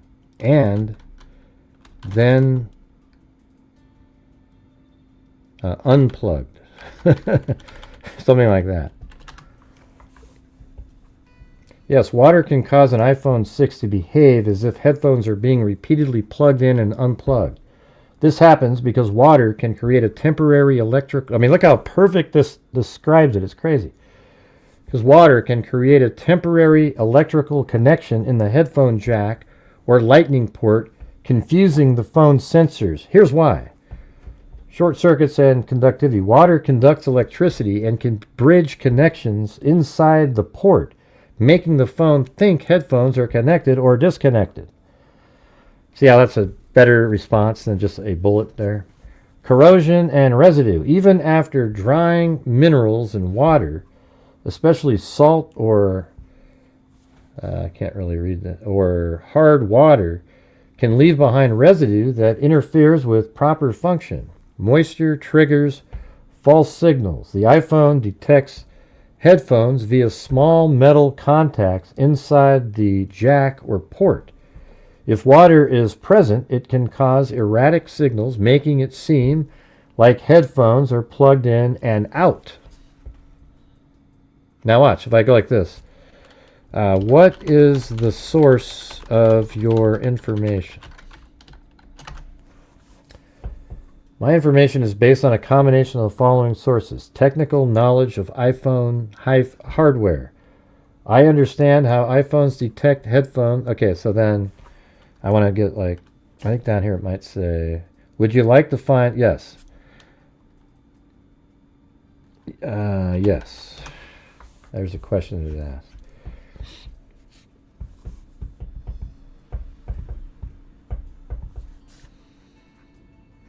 So I said yes, and it says, yes, water exposure can cause these steps have been discussed in various forums and articles such as discussion on iPhone. Let's see what it says right here. Yes, water exposure can cause iPhone 6 to behave as if headphones. Users experience. Several users have reported that after their devices were exposed to water, the iPhone became stuck in headphone mode, even when no headphones were connected. For instance, a user on the Apple support communities described their iPad being stuck in headphone mode after water exposure, seeking advice on remedies. To address this issue, users have attempted various methods: drying the device, placing the iPhone in a dry area with good airflow, etc. See, but it's out there, you guys. It's not like it's something that, oh wow, it's a miracle. Nobody knows how this happened, but yes, somebody was there plugging in a phone, and the defense team knows this. They know this exists because they were told it at trial. And then after the trial, what was the defense attorney's name? Is that the lady that was the defense attorney? Auger, or Auger, excuse me. Yeah, Auger, she knows that, but she's been went on all these shows and just kept saying there's no way it was something other than somebody plugging it in. There's just no chance.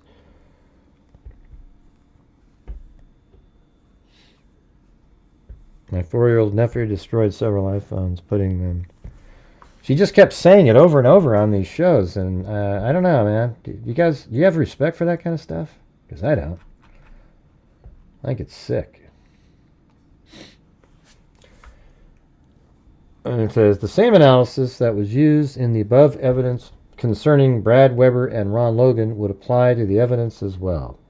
This evidence as well. It is not newly discovered evidence, but is impeachment evidence, and therefore cannot be the basis for a motion to correct error. So there you go. And they think that it should be denied, and there should be no court hearing or anything like that. No hearing on the matter. Just completely deny it.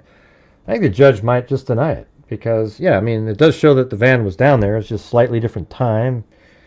You know, you kind of like, why didn't the prosecution, I guess the question would be, when they saw that video, I guess they couldn't determine exactly what time it was. You know, it's 12 hours off, and the defense had all the opportunity in the world to bring that up themselves, and they didn't do it. Then after trial, they realized, God, we should have done something. We should have done that. But we didn't do that because we had another plan. And now they want to bring that back up again and want like a second bite at the apple. It doesn't help. It's not an error. See, that's the funny part is you hear these people like Defense Diaries and the other defense team people acting as if this is just this huge, this 20-minute window is this massive thing that changes the entire theory and story and the whole case for the prosecution, and it really doesn't at all. It doesn't do that at all. Hey, thanks, Miss Angels.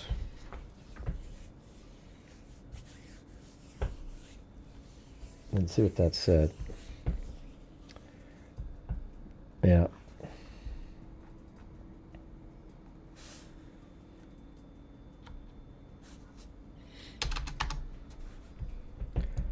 Never had a problem with the iPhone.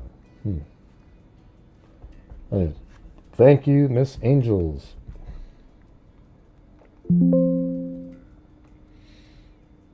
So there you have it.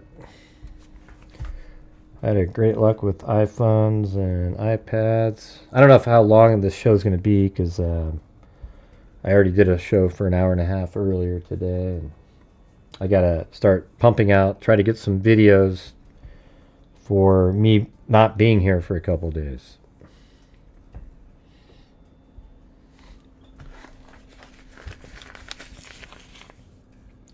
Great luck with iPhones and iPads. How long has I been on here now? Maybe if I get off, I can. It's been on here for an hour and 40 minutes. But it'd been nice to hit that goal for one show. That'd be sweet. I'm just about as destructive as a 4-year-old when it comes to phones. Yep. All right. Well, does anybody have any questions? You can type them in. Super chat questions have priority. You know, you can put a comment or a question, do whatever you want. It was interesting to see the actual phone in the ground, though, wasn't it? And there it is. Yeah, for me, that's their biggest thing is that 20-minute thing. All the rest of it's garbage. But the 20 minutes is something. And what does it really mean? To me, it doesn't mean anything. I think if the state used it, they could have had a great argument as well. And you could say, we think he was, when he said he was trying to assault them, because he said he then tried to take him across the creek. And I guess that's where the order is different than what Richard Allen said. It just means that Richard Allen's memory of when the van came by is different than his confession stated 5 years later. So, like 5 years later, he comes up with something that, so it easily could be that he was going to assault them down below. Then he kind of got a little nervous about how open it was and took the girls across the creek. And then he had them undress immediately or drop the clothing or whatever they were carrying on the ground. And then the phone never moved again after 2:32. And then about 6 minutes after that, the van drove by. And maybe that's what prompted him. Oh, my God, there's a house right over there. And he kills Libby. And then he changed his mind on Abby. Let Abby dress again. Put her shoes on. There's people out there that literally believe that the killer took time to put her shoes back on. I mean, why in the hell would he put her shoes back on? She took her shoes off 100% to get her skinny jeans off. There's no way to get skinny jeans off. Every woman knows that out there, that you cannot take skinny jeans off of your legs if you have, like, high tops on. You can forget it. They're not coming off. So she had those off. And she had her pants off. Everything was off. And then eventually she was allowed to dress again. But she was only allowed to dress in the clothing that was there. And Libby's not alive at this point, in my opinion. And then dressed in Libby's sweatshirt, jeans, and then was able to put her shoes back on. Underneath the sweatshirt was her pink top and bra, etc. But she was able to put her shoes back on. And that means she was alive at that time. And then I think Richard Allen then changed his mind on letting her go because he has that public job and she's seen his face and he couldn't risk it. So that's where he became selfish and killed her, and then he went on to live the rest of his life.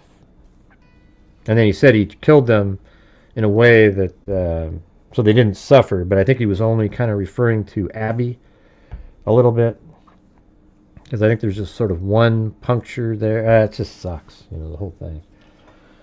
I think Libby's death was much more violent, than that.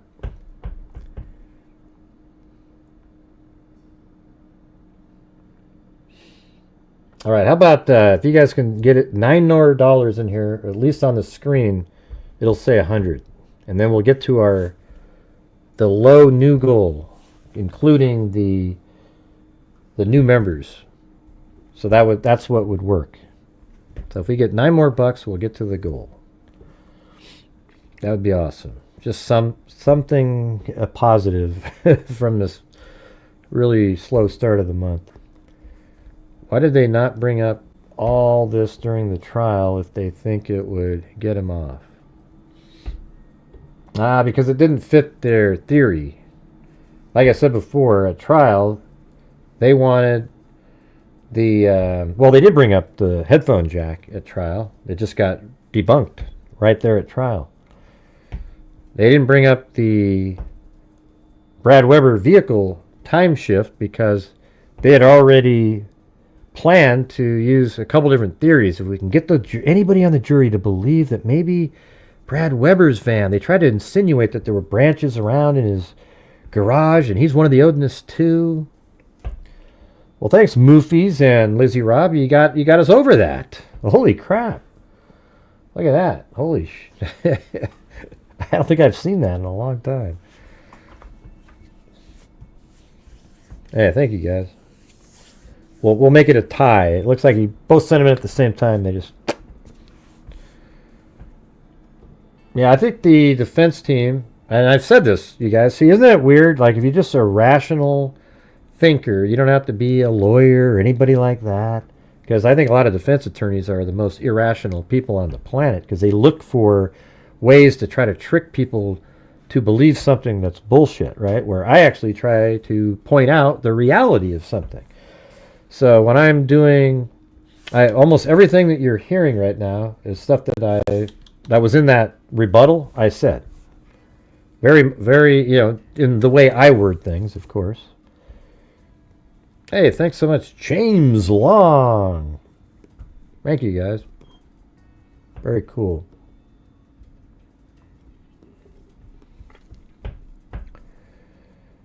Let's see. James Long. Yeah, I mean, there's so many different ways you can look at the defense team. They didn't use, because they had been saying all along that Richard Allen does false confessions. So you'd think that maybe they would have used that to show that, look, I mean, even here, he obviously wasn't scared while he was down below and then had him cross the creek, because where the phone was found at 2:32, the van didn't drive by for another 16 minutes. But by telling that story, you're admitting the van did drive by. So is it just that Richard Allen's remembering of his own story is a little off because there's that van? And then the defense team, again, like I was saying, tried to use it to make it seem like Brad Weber, maybe his van drove by and the girls had to got into his van and look at those odinous branches, maybe in his garage, etc. They wanted them to think that. Then they also had their completely contradictory theory where, well, hey, weren't you out there looking at ATM machines? I mean, how in the hell could you possibly... Right, but if that's true, how could he be driving by for the girls to get into the car? So they have two completely contradictory theories that they kind of try to throw out there. Whatever sticks, I guess. Huh? Hey, thanks, Moofies. 27 months. And Moofies, aren't you the one? You got two, right? Like I gave you the one of the Chloe. There's only a few Chloe notebooks remaining, and the new one. Here, let me show you what the new stuff. Hold on. Ugh. God, my back is killing me. This sucks.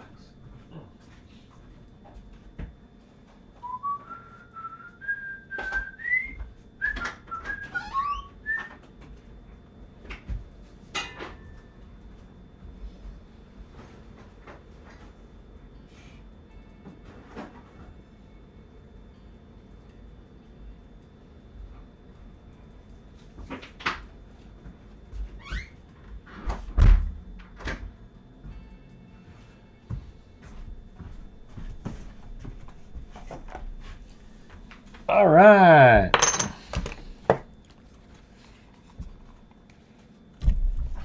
All right, let's see. What do we got? Here, I'll show you what it is, okay?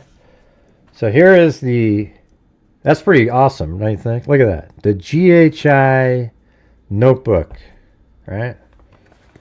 Then you get the freak stress ball, where you can pretend that's my face and crush it. Okay. Zozo probably wants to do that on a daily basis. Then we got the freak pen in the honorary blue color for our buddy Blue, even though my face is on there. Then we've got the this one right there, the poker chip. The other side doesn't have anything on it, but the poker chip GHI right there. All right. So you get all of that if you send 30 to PayPal, and make sure that the address on there is the correct one. I think, was your address the right one? Because you had two different addresses in there, Moofies. But I used the one that was on your PayPal, so hopefully that worked. I don't know. I tried sending you an email, but I didn't hear back from you. I think I did that one. Let me see.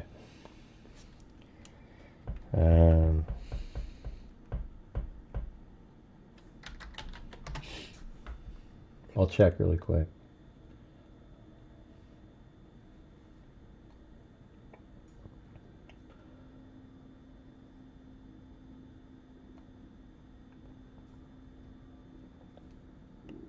What was it?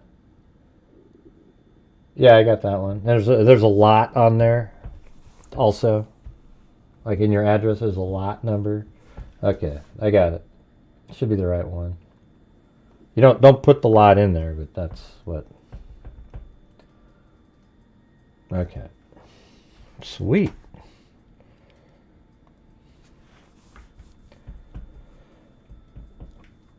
All right, awesome. Okay, I think I've made it to the right place.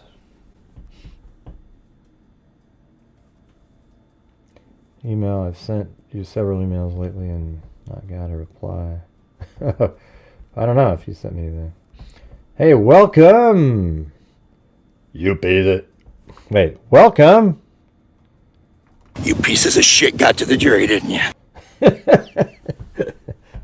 All right. I think that's when he's making that face, too. Like right then, that image you're using is when he's saying that. I think that's when he's saying that. I think it's actually kind of funny. I think he added humor to the case by saying that, even though he didn't say it in a way that he didn't want it to be humorous. We are all Richard Allen. That's actually sped up a little bit, so it's kind of high pitch. Put a 1 if you want to be Richard Allen, okay? We're all Atticus, or whatever the hell where is that from? We're all somebody, somebody that's just so put upon. It's this person he's being screwed so bad by society, and we're all him because we could be him. No, we really couldn't. I don't want to be Richard Allen.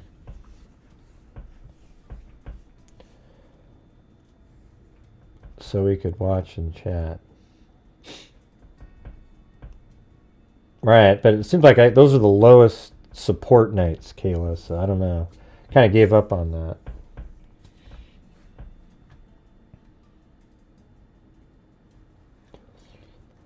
Let's see. That's hilarious.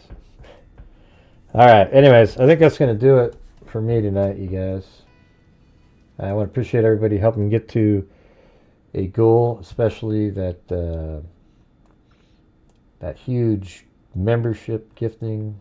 Hadn't seen one like that. Did they even put that in there? Yeah, it was by Marriott Els. Very cool. But thanks to Med247RN, Olivia, a.k.a. Olivia Ocean, Sunset Rising, G. Gunnett Palmer, Moofies, Jessica Schubach, Vicky White, Morier, Cheryl Bullock, Morier, Richard Watts, Kathy Friedenmaker, Morier, then Marriott Els did 20 channel members. Man, that's amazing. And then I gifted 5. And then Nancy Christensen, Moofies, Lizzie Robb, James Long, then Moofies 27 months. Then we've got the... You pieces of shit got to the jury, didn't you? They became a new member too. Oh, and then we have Miss Angels, then Maggie on Cash App, and then we've got someone, whoever that is, on Buy Me a Coffee. It doesn't have a name. It just says, has a name. It just says, someone just supported you. That's it. And then Ellen says, I appreciate your approach to cases and wanted to show some support. Thank you for all your work. That was like a can of coffee. That was pretty cool. And then we've got from Nancy in Canada, our 51st state coming up. Just kidding. Just kidding. Don't do anything. See, let's see. What is Trump saying right now? We've got Canada, the Panama Canal, and now the Gaza Strip. And what's the other place? And Greenland. Man, that'd be amazing. Greenland, Panama Canal, Canada. I mean, if Canada, the United States, and Greenland were together, it'd be this huge, like, continent, you know, with a massive island over there. But I don't think Canadians want to be part of the United States. And then the Gaza Strip taken over by the United States. Wow. It's a pretty creative thought process there. Yeah. I think the Gaza Strip thing, man, something has to be done over there. I mean, it's just never going to be peace unless somebody does something. So let's see what happens. I think it's really a negotiating thing, if you don't mind me saying. I think it's just him saying, well, we're going to take it over, make things better. And now maybe there'll be an uprising by the Palestinians to get rid of Hamas, who's actually the big problem in the Gaza Strip. And then maybe that would be enough for people to go, okay, well, let's rebuild. And, you know, but you'd almost have to have assurances that their goal and mission isn't to try to wipe out their neighbors like they always seem to have.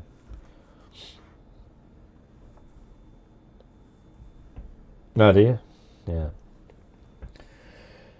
All right. Anyways, thank you guys very much. Appreciate it. I think I might not be here for a few days. I'm going to try to make some videos to put out there. And when I put out the videos, if you guys could watch the videos and share them and make it your guys' mission to try to get my videos seen as much as possible, I would appreciate it. Most of them are going to be on the, you know, I'm just kind of putting out some, like the crime scene stuff in the Koberger case. You know, like a lot of people, they didn't follow it from the beginning, and since the house isn't there, I walked around the entire area there, and I also have a 3D model, so I do that. Hey, Plato, what's going on? Sweet ass to be back home. Awesome. But it was so cool that you got to meet Zozo. Was it just like you guys were buddies right when you met? I was kind of like that when I met Chasing Truth in person. You know, like we'd communicated. She's known me since the. I'm kind of pissed at her right now because she's doing the you know, the whole Richard Allen stuff from the other side. You know, it's like, oh geez, but you know, we knew each other all the way from back in the Kanika Jenkins, and then at CrimeCon. She kind of talked me getting into, I mean, I couldn't find my way into the hotel because it was construction and stuff, and she was there, and it was cool. It was like we'd already known each other. I think I'd feel the same way if I saw like Zozo or Plato or anybody, you know. You know, if I ever saw Paulette Leonard, you'd have to be with Jessica Schubach, because it would be strange if you guys weren't there at the same time. If you liked your kids better than you, maybe she was just trying to show you that she, hey, really liked, you know, wanted you to make it, you know, that's something nice to do. Be nice to your kids, right?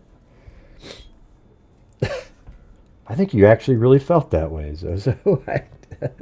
I don't think you're very good at pretending. Hey, thanks Cheryl Bullock and Plato. I wonder why you guys are two different colors. And look at that, it's red. Oh! You know, whenever it's red, I'm thinking, because on YouTube it's 100, but in StreamYard 100 is 99 cents. I think it's also 100. Like, thank you, this account. Yeah, all the way over in Australia. Isn't that amazing? All the way over there. She and I are exactly as we are right here in the chat. Her children are beyond fun. Yeah, they look like they're pretty amazing kids. They're really good Like, well, the son's a really good athlete, and so is the daughter. Like, she does the motocross, right? Yeah, I mean, it's like they're just crazy. Her kid plays football or footy, and then I think her daughter does motocross. No fear in those kids, I can tell you that. I think I was like the fun aunt to her kids. They're the best. Yeah, probably. But isn't that crazy, though? From all the way over here to all the way in Australia, you meet somebody that you've been friends with because you're moderators together on this channel. Isn't that wild? It's crazy.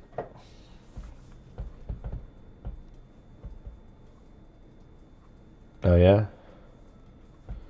And now you're saying mum? Your mums? Oh, Plato's already converted to speaking Australian now. That's crazy.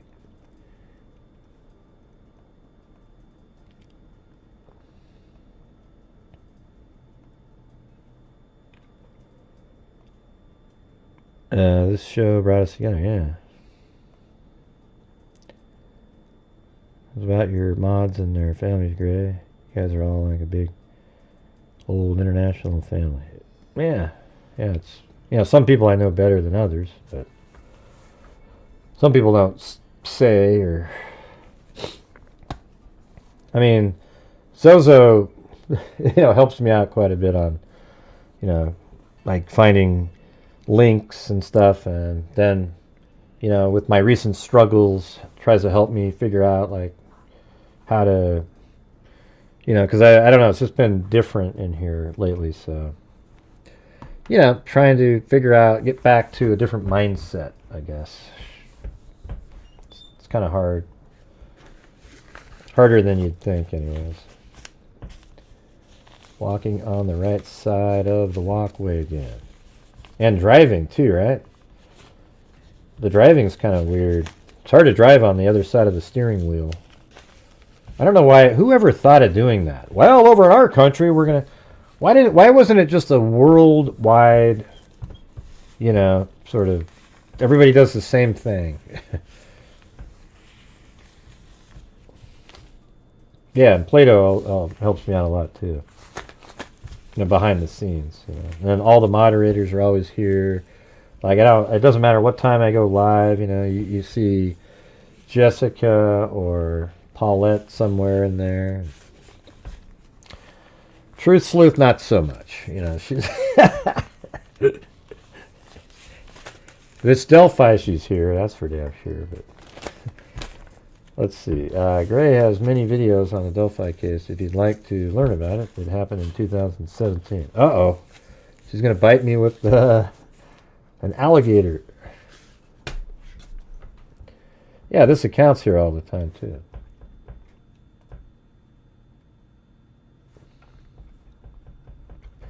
But there you go, you guys. I think that's going to do it. So I want to say thank you for... you know, everybody that was here tonight. I hope you found it interesting.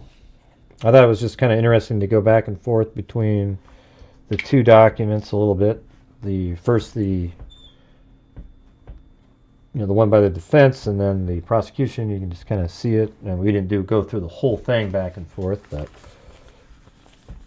it's just kind of. I mean, the thing is about the Delphi case is, I've been covering it for so long. And I was never like married to any ideas, you know, you just kind of go with the flow of what's going on. But when Richard Allen popped up, the information is so damning. And people always, why would he go to the police and turn himself in that he was there? He was just trying to help. No, that's what killers do all the time. It's almost like willfully ignorant. People say that. Because how many cases have you guys seen where the killer interjects themselves back into the investigation because they want to make sure that they know what's going on, but they pretend that they're there to help? That's exactly what Richard Allen was doing. In his case, he was shocked out of his mind that the tip that he turned in on himself got lost for 5 years. And he sat there and lived his life, as he said. But it was an inexplicable trip. Can't wait to go back and thoroughly scour Australia. Lagoon. Well, what about that one rock that Zozo's always talking about?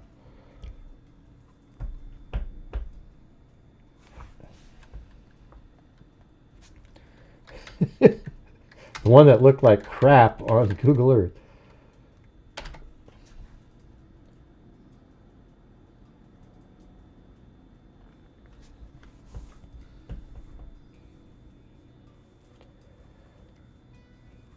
I mean, the thing I always say, if you're still here from the Delphi, just listen for a second. The girls were killed on the 13th. Their bodies were found on the 14th. The image of Bridge Guy was put out on the 15th asking to talk to that person. The very next day, Richard Allen goes into the police station and said, yeah, I was there. He didn't say he was that person, but he said, yeah, I was there. And then they finally got a hold of him a couple days later, and then he says that he was there between 1:30 and 3:30. He passed 3 girls. Those 3 girls saw him. That was in the records too. Then he goes to the bridge. He's standing on platform 1. When Betsy Blair gets there, she sees him standing on platform 1 exactly when Richard Allen is supposed to be on platform 1. Then she turns around and passes Abby and Libby, who had just got dropped off 2 minutes after she got there. Then after Abby and Libby passed her, they walk in and they're obviously going to run into Richard Allen. Then about 10 minutes after that, on the other side of the bridge, Richard Allen, a person wearing exactly the same clothing that Richard Allen said he was wearing, and the person the girls would have had to pass, is then following them across the bridge. Richard Allen himself said he was Bridge Guy, and he confessed to killing the girls and described exactly what he did that day. Good night now. All right, thanks everybody. Appreciate you guys being here, and if you want to get that notebook, just send 30 to PayPal, and there you go. All right, thank you all very much. We'll see you, well, I don't think I'm going to see you tomorrow. I'm going to try to put videos out. It might be Sunday night when you see me next. All right. So thanks for being here. And as I always say, until next time, be safe out there. Could also be Monday. I don't know.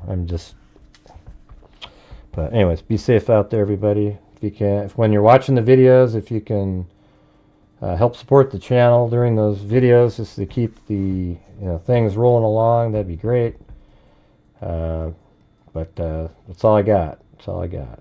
Thanks, everybody. See you later. And be safe out there. And where the hell's my wrap? There it is. Yeah, I've been doing this true crime thing for quite a while now.